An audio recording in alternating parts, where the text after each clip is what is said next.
Hey everybody, we are back and looking at the Cat Attack free starter deck on MTG Arena. This deck has a very simple premise. Put as many cats out onto the battlefield as you can, pump them up one of several different ways, and attack in every turn. And so we'll just take a real quick peek at some of the cards before we jump right into the games. Things like a Leonin Vanguard, Savannah Alliance, nice early aggressive creatures. Helpful Hunter is a 1/1 for 2 mana that draws another card. Dawning Marshal is a great card, 2 mana, 2/2, flying, and then it can also pump up your whole team for 5 mana later in the game when you need to. Wary Thespian is a 3/1 with Surveil when it enters and also Surveil when it dies. The way you pump it is with some of these big Lord creatures. 3 mana for 2/2. Other cats get +1/+1. Whenever another non-token cat or this cat enters, you create a 1/1 token. You also have Regal Caracal, which is a 5 mana 3/3. Other cats have +1/+1 and lifelink. And then when this enters, create 2 1/1 white cat creature tokens. Obviously, you're creating 1/1 tokens, but then they are being buffed by itself, so they come in effectively as 2/2s. A couple of different ways to pump them up. We have combat tricks like Giant Growth, where you can do it at instant speed. You have fight spells like Felling Blow. This is 3 mana for put a +1/+1 counter, and then you deal your damage, so it's not exactly a fight spell. They don't deal any damage to you. 3 mana also gives you Banishing Light to just take a permanent out of the battlefield unless they can destroy an enchantment. You can pump them up with some of the auras like Unflinching Courage and Angelic Destiny. And the last card is Claws Out. So this is 5 mana, but it does cost 1 less for every cat you control. And it is +2/+2 until end of turn for all of your creatures. So let's jump into a couple of games and see how it plays out, and see if this is the right type of deck for you to be playing. A lot of new players on MTG Arena skip over the starter dual deck queue. They go right from the tutorial into thinking they're going to build their first standard deck. They oftentimes waste a bunch of wild cards building a deck that may not be competitive enough. Slow hand here, bunch of tap lands, not exactly what we're looking for. We will keep it just in case, but this is not the type of hand that's going to get us out on the front foot. Okay, let's see what we have. Waiting for our opponent to make a decision. Claws Out are very nice, especially if you can play it with these cards that make more than one creature. But again, we're talking about a long way away from 5 mana for Caracal, and then the next turn being able to Claws Out, and then the following turn try and do it again. So we will go ahead and Temple first. We'll ditch another tap land. 2 decks have Healer's Hawk, but only one has Swamp in it, so this is the life gain deck. No turn 2 Johnny's Pridemate or anything like that, so we will go ahead and go with a Blossoming Sands.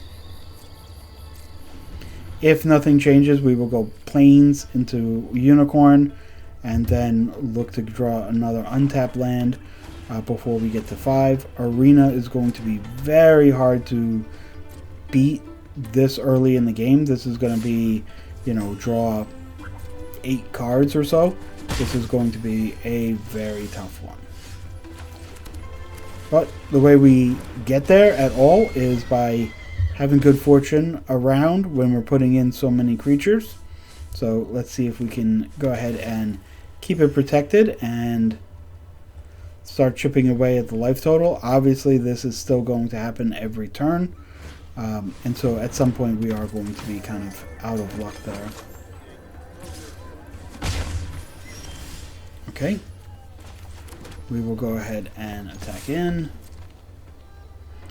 Assuming they are not going to block at all. Just nothing going on here. And Arena just going to be way too strong. If this was on a board where they were already down to 10 and we were going back and forth, but between their life gain and their defenses, this is not something that we're going to get through here. We'll probably just concede this one a little bit early and get on to the next arena when they have full life. It's just a beating unless you have a deck that can keep pace with card draw.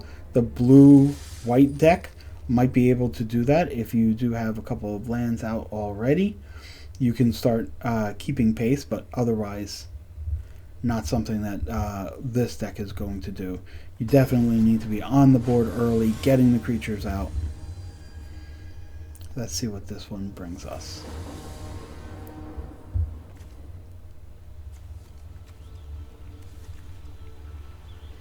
Tough one because we don't have a untapped white source. We can go Temple first and then Thespian on turn 2. Not exactly ideal with these two 1-drops in the hand. Savannah Lions is amazing on turn 1 and not great any other time. It certainly loses a bunch of its power. We're going to be a little bit loose with the keeps here. We just want to see what the average player is going to get with this deck and see what kind of hands this deck is capable of.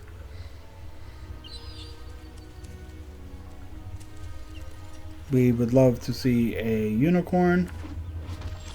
They have... oh, I thought it was a unicorn. I guess it's just a regular horse. But we'll go ahead and... Helpful Hunter is usually a good card, but we are looking for lands.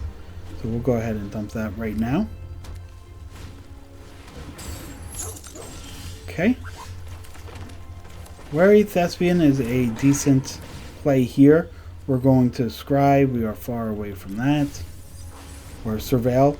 And we are ready to make a trade if that trade is offered. It will not be because of Burst Lightning, but we will get another Surveil. Savannah Alliance is going to be a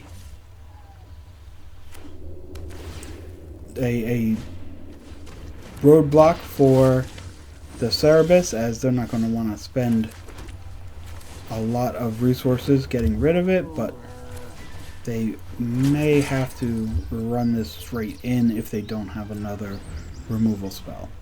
We do have Giant Growth up, so if it's another red removal spell, we could kind of find our way out of this. But it is destroy target creature, and so we will not be able to.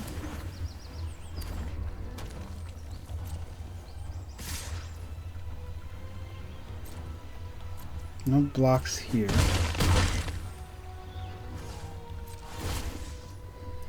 We could Felling Blow next turn and get rid of it.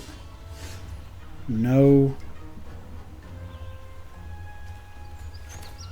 land is going to be a problem.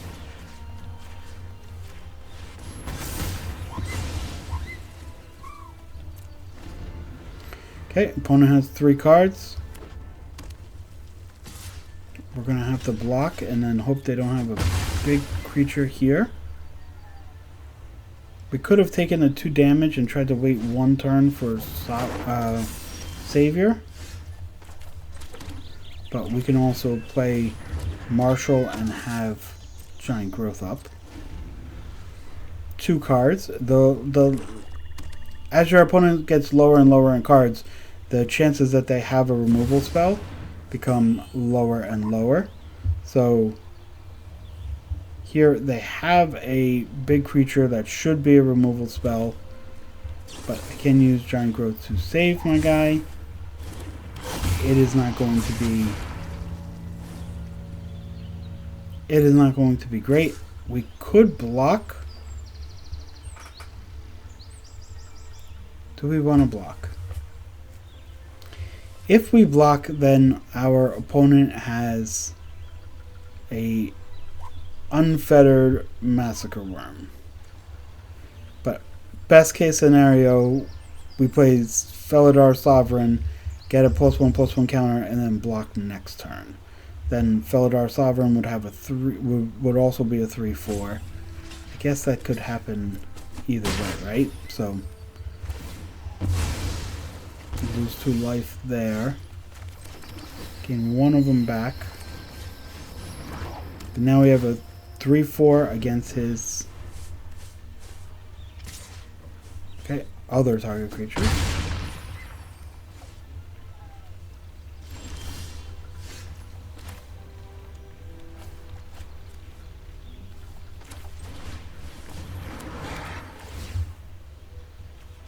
Okay, Felling Blow could be helpful.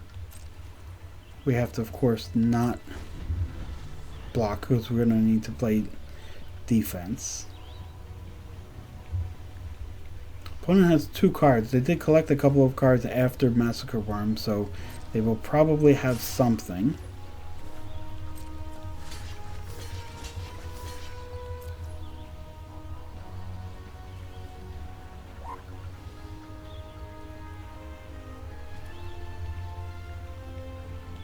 We just pass and make him do something.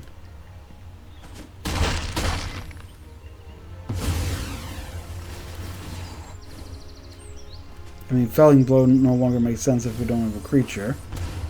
We're down to 1. Yep. Okay. Not the best showing early on. Let's go grab another one and see how it works for us.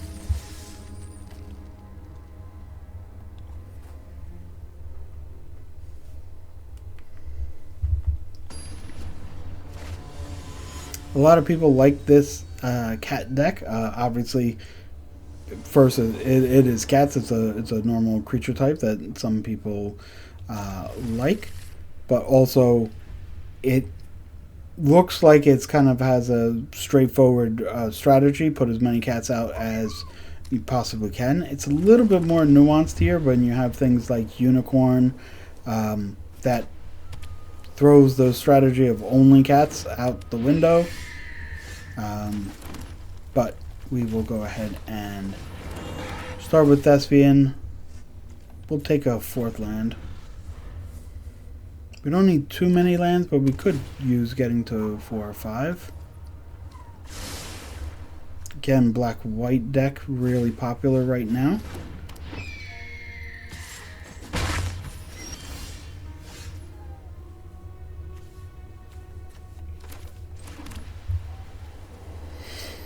We could do something like Unflinching Courage, right? Or we could just Good Fortune Unicorn, look for the next turn to Dawning Marshal.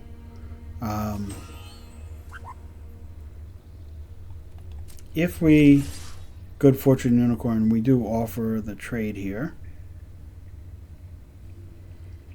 Opponent has to think about how many things in his hand trigger the life gain. If it's not that many, he can go ahead and make that trade, but obviously he has a few more. Could be Cat Collector, could be a Johnny's Primate, could be the Paladin, could be any of those kind of creatures. Strange to only attack with 1. That is something.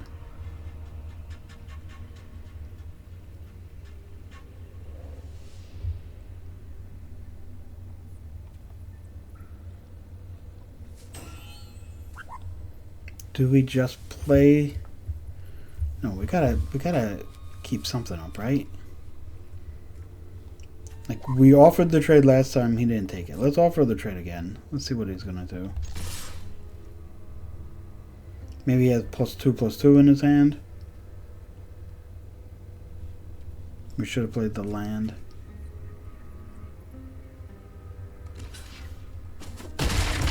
Okay.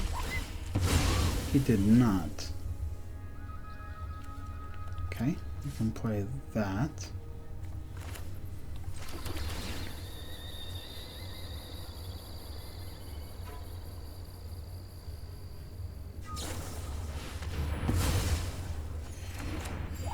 Okay.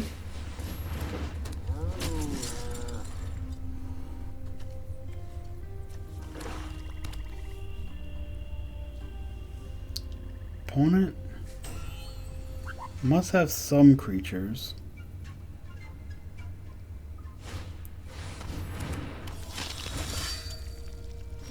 Yep, that's a good one for sure.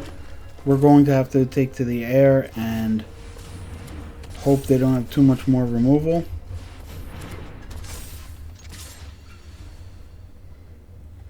This will get his starting life total down.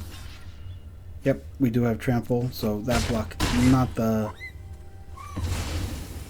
best, but again, we are very, very open here. If he has one piece of removal, this game is over. Death Touch and flying is going to be out of nowhere for us unless we grab a Banishing Light or something similar. Even if we were able to play two of these, this would not be amazing.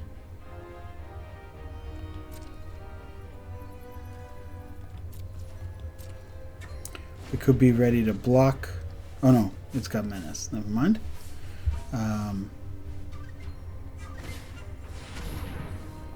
Arena again. Okay. 21 life. That's going to be really hard to beat.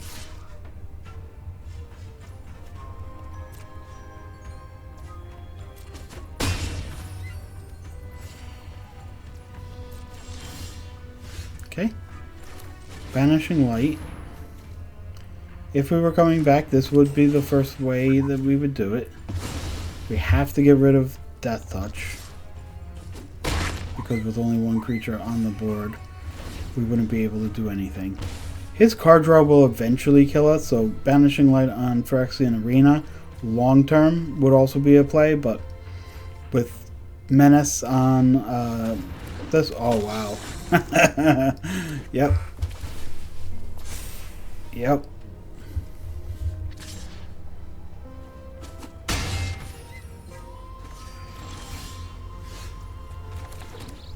Just nothing going on there. Let's jump into another one. A lot of white-black, as the life gain deck is really popular. Usually life gain is a popular strategy with newer players. Again, I talk about this all the time with that deck. Life gain has to be going towards the triggers of that deck, not just collecting life. You don't get any points for over winning, right? So Savannah Alliance on turn 1. Hoping to get Unicorn on turn 3, and then we can go back and fill in the gaps. Another life gain deck.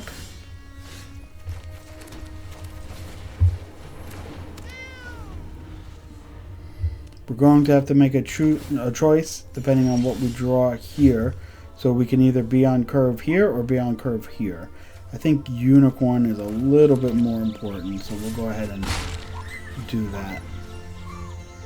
We also have Felling Blow if needed. We're going to try not to play this so early, but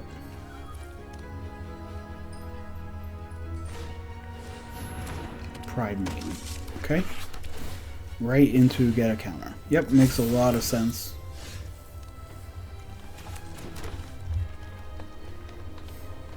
Do we just get rid of it? Yeah, I don't see how we don't. We get to keep attacking. We do need to keep lands coming here.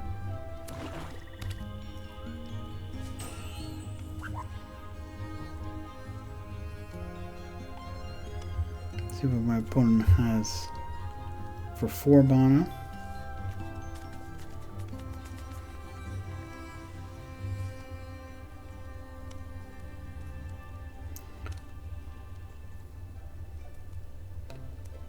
Looking to target with some removal. Overall, you would be happy if your opponent targeted you with a 1-drop, but not the case here. Can't really attack in. Let's hold up, look to draw another land. Next turn we could play Vanguard and Marshall and get counters on both of them.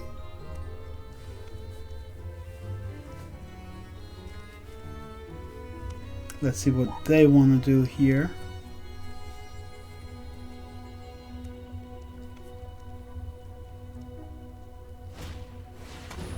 Vampire Nighthawk. Okay.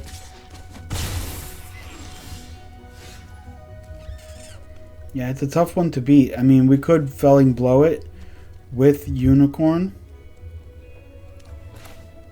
This would be so much nicer with another land. At least be able to add Vanguard to the battlefield. You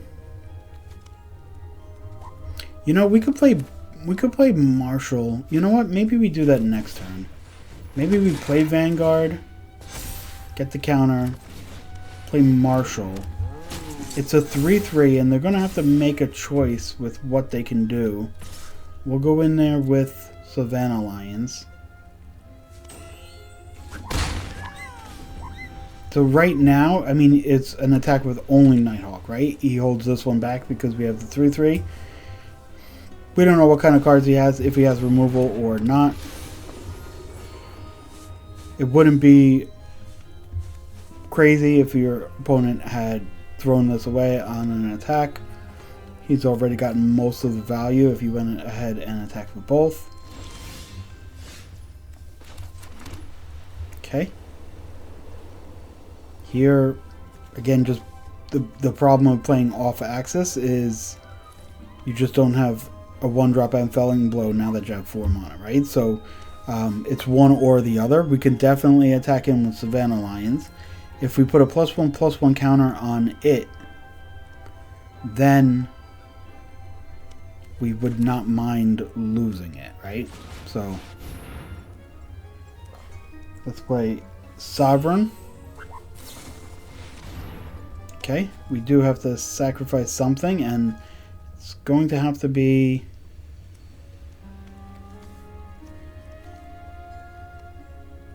the Vanguard.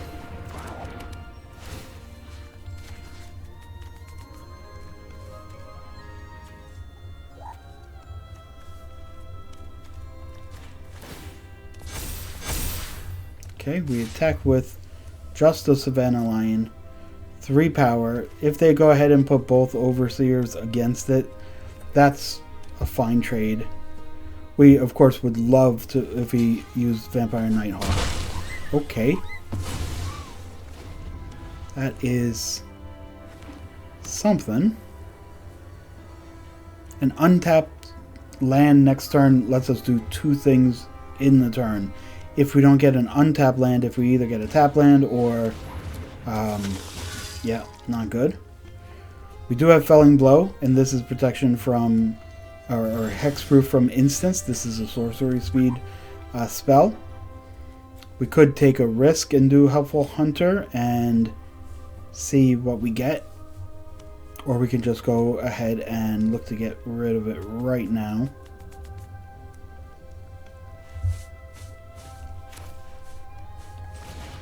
Let's look at Helpful Hunter. Yeah, okay. It worked out, but it didn't have to. 2 mana up, 2 cards in hand. We could attack with everything and see if we catch him off guard with a claws out. But you know what? I like this. Okay. And now we don't get to attack with much, unfortunately. He could double block there that we don't really want. So we'll attack with 4 with lifelink. Okay, he lets that through. Claws out is an absolute possibility for next turn. Okay, Johnny's Pride Mate comes out. And Cat Collector does also.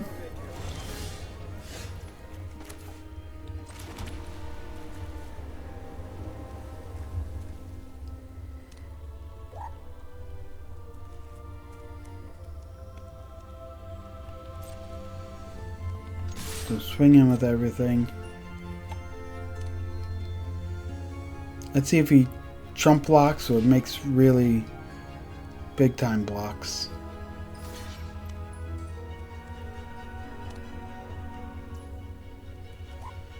See, you could also just +1/+1, right? We would lose the unicorn, but then I get a whole bunch of damage in there. Kill 2 of his creatures. He's gonna get 1+1/+1 counter there, but we're gonna get a chance to look at the top card of our library. Not amazing, but you know, not the worst. We always do have the ability to pump, and he doesn't have too much with flyers going on right now.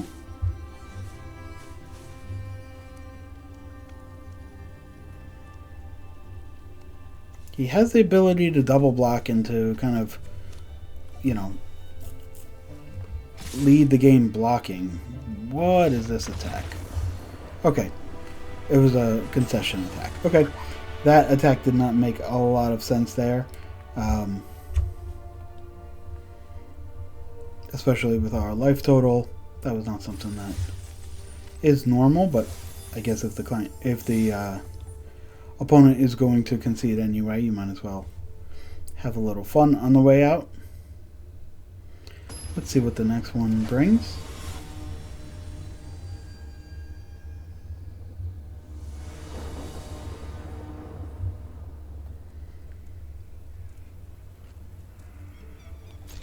Yeah, tough with these tap lands. I mean, this is the story of the starter decks, right? Like, nothing totally new here, but with these starter decks, these tap lands really get in the way and just become quite a problem. We're going to make sure that we have Thespian on 2, because we do need to find more lands. I think we can get a Vanguard in there whenever we have an open mana slot. And we'll take that. We have 3 mana, and then if not, we can always use the tap land. And okay, Gourmand, we will go ahead and offer the trade. I assume he declines it, but we shall see. Okay, we'll scry again. Keep that. Next turn we have 1 of 2 different removal spells, and then the turn after we're looking to put a bunch more cats on the battlefield. Okay, it is just an attack for 2. He would have to sacrifice the creature. Perforating Artist. Okay. Go ahead and lose 3 life, but we are not going to let that stay on the battlefield for too long. Let's go ahead and where do we want the counter? I guess we want the counter on Vanguard. We'll get rid of this and attack for 5. Next turn will be Caracal and 2 attacks for 3 power each. So unless he has something that can block that, we'll be on the way. 4/2. So he'll have a block, but either way, we're going to go ahead and just get in there. We will get lifelink, of course, here.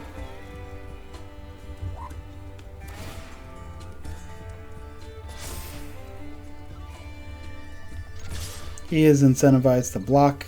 He should block Vanguard, but if he blocks the other one, okay.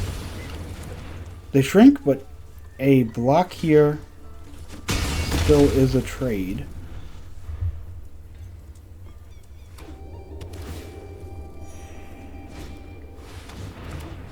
Okay, give something menace. Okay.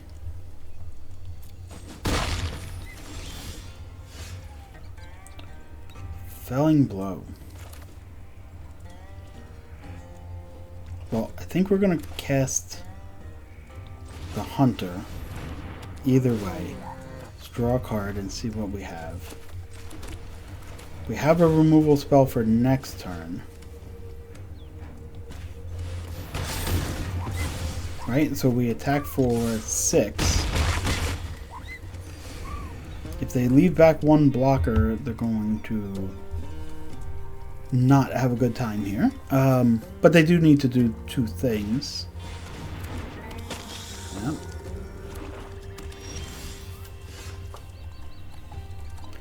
If we get rid of this, attack with everybody, it takes them to 1.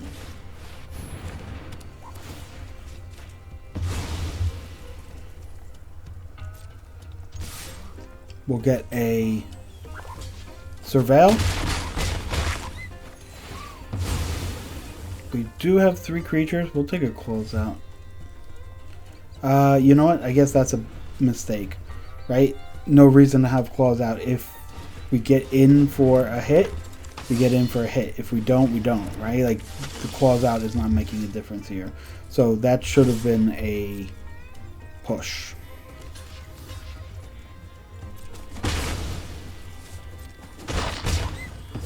And we just chip away for the last points of damage there.